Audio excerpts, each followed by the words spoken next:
এই যে সুইসাইড, এটা পুরোই একটা নাটক। তুই স্ট্যাম্পে সই দিবি, না হলে তোর এখন ইজ্জত নষ্ট করে দেবো।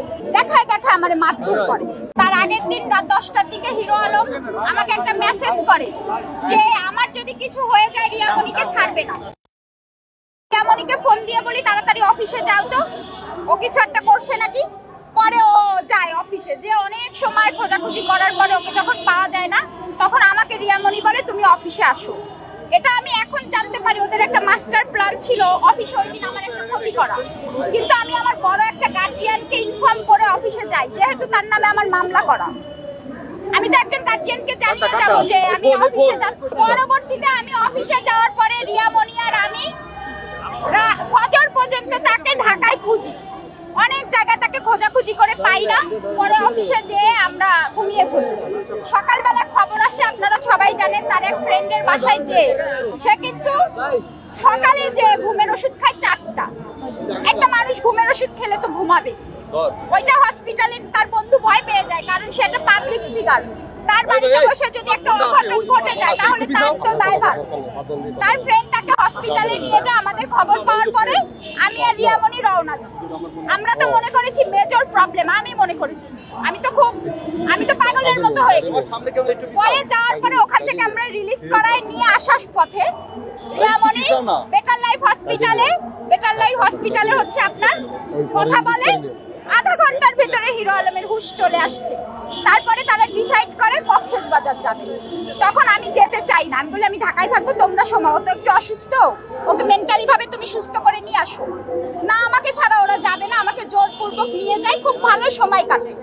আমি আগে আপনাদের ইন্টারভিউতে বলেছিলাম যে পেছনে আমাকে ভালোবাসতে হবে। রিয়ামণি কি ভিডিও নেয় আমার, এই তুই যা আলমের কাছে বয়, এইভাবে কিছু ভিডিও নেয়, আপনাদেরকে দেখাবে। তারপরে ওই যে আপনাদের যে কথা বলছিলাম আগের ইন্টারভিউতে, ওইটা বারবার আলমকে দেখায় আমার মারধর করে। এক পর্যায়ে মারের চোটে আমি সেন্সলেস হয়ে পড়ি। তখন অ্যাসিস্ট্যান্ট সেলিম আমাকে ওদের রুমে নিয়ে যেয়ে বলে এই স্ট্যাম্পে সই দিবি, মামলা উঠাতে হবে ভাইয়ের নামে, তুই স্ট্যাম্পে সই দিবি, না হলে তোর এখন ইজ্জত নষ্ট করে দেবো। তখন আমি একটা স্ট্যাম্পে সই করে দিয়ে আসার পথে রিয়ামণি বলে যে কালকে বিকালে তোর এফডিআর ভাঙবি, ভেঙে আলমের অ্যাকাউন্টে ট্রান্সফার করবি। আজকে বিকালে আমাকে তারা বিয়ে দেবে আলমের সাথে, বিয়ে করে আমাকে বগুড়ার বাড়ি। কিন্তু আমি যখন এসে পুরো ঘটনা, আমি ওই অবস্থাতে আমার মোবাইল ভেঙে দেয়, আমার হাতে কোনো মোবাইল ছিল না। আমি ওই অবস্থায় আমি সাংবাদিকদের সাথে কথা বলি, আমি যে অবস্থায় ছিলাম আমি তাদের সাথে সব জানাই। এই যে সুইসাইড, এটা পুরোই একটা নাটক। মানে ওরা যা ঘটনা ঘটিয়েছে তাতে তো বাংলাদেশের জনগণ তো ওদের মনে করেন গণপিটুনি দেবে, সেটা থাকতে হবে। আমার মামলাটাও নষ্ট করতে হবে। এই জন্য এটা জাস্ট একটা নাটক। 4টা ঘুমের ওষুধ খেলে কেউ মারা যায় না। কিন্তু আমি তো ভালোবাসতাম, এই জন্য আমি ছুটে গেছি। কিন্তু এখন আর ভালোবাসি না। আমার মামলা চলমান থাকবে, আমি যদি মরেও যাই তাও মামলা চলমান থাকবে।